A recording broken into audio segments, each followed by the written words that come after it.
Hey guys, ito tayo sa FKM Cabanatuan at ito nga, nasa harapan ngayon yung pinakabagong release ng scooter, ang kanilang dual sport na adventure scooter, ang kanilang FKM Ranger 150 guys.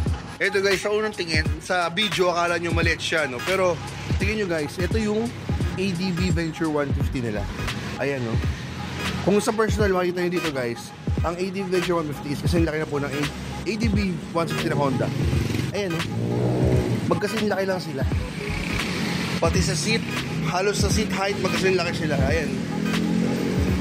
Dulo to dulo. So, kung akala nyo yung Ranger 150 is maliit, hindi po. Nagkakamali po kayo. So, ito guys, FKM Ranger 150. Meron siyang 78,000 SRP. Meron ka na ganyan pogi na adventure scooter. At yan nga ito guys, meron siyang footboard. Ayan, no? May gulay board siya. So, ang gas tank nga, nasa ilalim. Ito, 150cc, single overhead cam, 2 bulbs, air-cooled, all LED lights siya, harap likod. And wala na siyang kickstart. Size 12 yung mags. Naka-dual sport tire na siya. LCD panel gauge siya rin. At ito naman, napaka-sporty ng looks. Meron na rin siyang top box sprocket.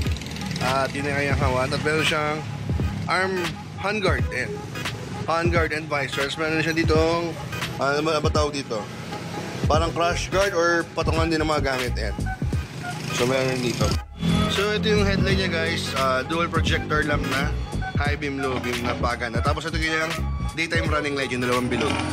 Ayan. So napakagwa po ito pag umaandar na talaga. Ayan. Then kanyang tapalodo, malaki, maganda, quality. Ayan kanyang shock. Ayan ang ganda. May cover pa. Then napaganda pag malis pa rin gulong ngayon. Guwapo. So ayan siya guys. So meron pa ditong LED light, naka-open siya habang umaandar din. The signal lights, nakasabi dito. Ayan, then mini visor lang pang cover sa panel gauge. Kasi ito para sa luggage sa harap, syempre adventure. Ayan, pwede maglagay ng mga panel na mga gamit dito. Then net. So for adventure talaga to. Then ito kanya LCD panel gauge guys. Ayan. So ayan na yung niya pag nakapatay. Wala tayong, hindi pa naka-activate to. Then naka-naked handlebar, adventure talaga.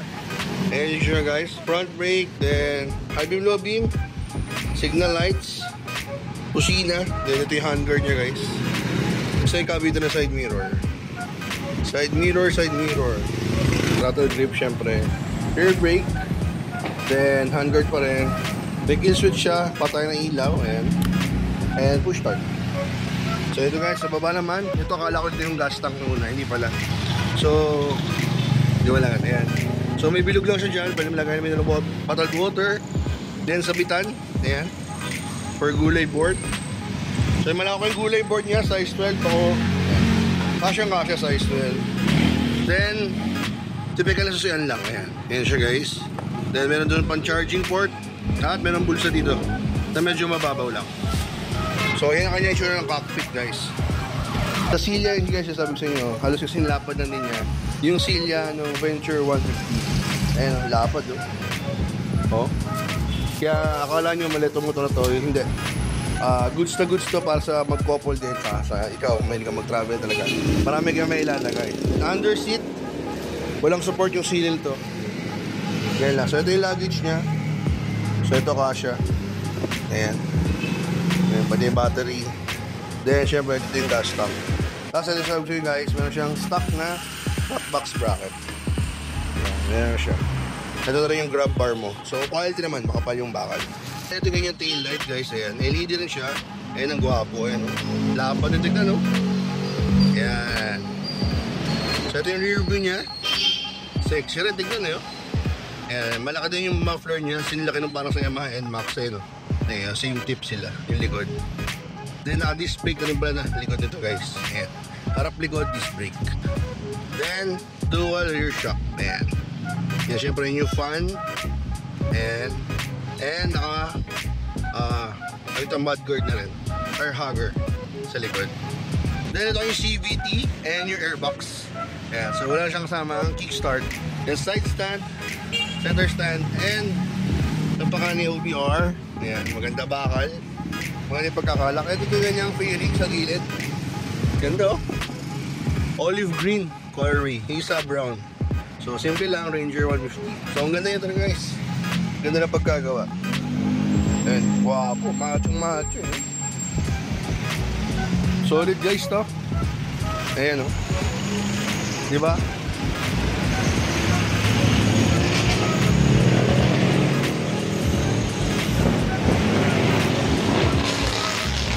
So yun guys, sa halagang 78,000 meron ka ng adventure scooter na malaki. Talaga tignan. Bulky tignan. Ayan o. At talagang head turner ka sa kalsada kasi nga ayan o. Kita mo ilaw pa lang. 78,000 meron ka ng 150cc adventure scooter na all LED lights. Ayan. Kaya po tayo sa nearest FKM branches guys. At ayun, mag-avail na kayo ng FKM Ranger 150.